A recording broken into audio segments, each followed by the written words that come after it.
যে সমস্ত মা বোনেরা আল্লাহর দেওয়া নেয়ামত অসুস্থতার কারণে প্রত্যেক মাসে এই রমজান মাসে রোজা রাখতে পারছে না, কিংবা শবে কদরকে উদযাপন করতে নিয়ামত নিতে পারছে না বলে মন খারাপ করছেন, সে সমস্ত মা বোনদের উদ্দেশ্যে আমি অদম অযোগ্যের ছোট্ট একটি বার্তা।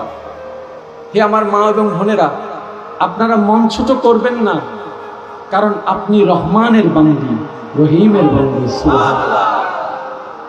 যেই অসুস্থতা না হলে আমরা কেউ দুনিয়াতে আসতাম না।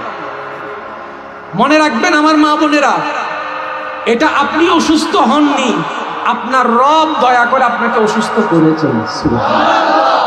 যে সমস্ত মা বোনেরা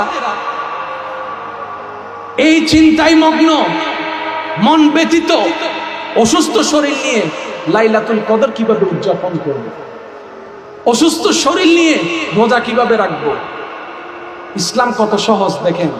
হে আমার মা বোনেরা, অসুস্থ অবস্থায় যদি রোজা রাখতে না পারেন, মন ছোট করবেন না, আপনার আমল নামে কোনো গুনাহ দেওয়া হবে না। আপনি অসুস্থতার কারণে যদি লাইলাতুল কদরকে উদযাপন করতে না পারেন যেভাবে আপনি চাচ্ছেন, মন ছোট করবেন না, আপনি উদযাপন না করাটাও ইবাদত। কিভাবে? আপনার রব আপনাকে যে হুকুম দিয়েছেন, আপনি হুকুম পালন করার জন্য নামাজ ছাড়ছেন, সুতরাং আপনি হুকুম পালনের মধ্যেই আছেন, এটাও আপনার জন্য ইবাদত হয়ে যাবে। সুবহানাল্লাহ। শুধু রোজা যেগুলা বাকি থাকছে সেগুলা পরে আদায় করে দিতে হবে।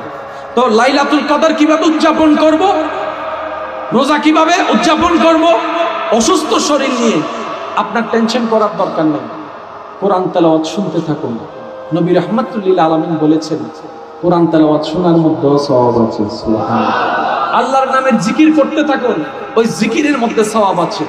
আল্লাহ তাআলা বান্দার সেই মনটা দেখে, যে মনটা দিয়ে সে আল্লাহকে খুশি করতে চায়।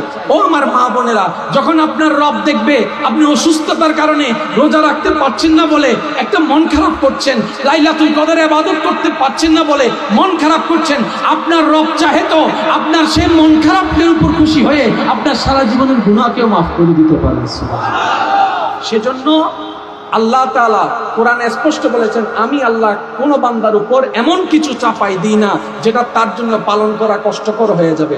পরিশেষে এতটুক কথা, অসুস্থ থাকাটাও নিয়ামত, কারণ এটা আল্লাহর পক্ষ থেকে এসেছেন। বলেন সুবহানাল্লাহ। আল্লাহ আমাদের সবাইকে কবুল আর মঞ্জুর করুক, আমিন।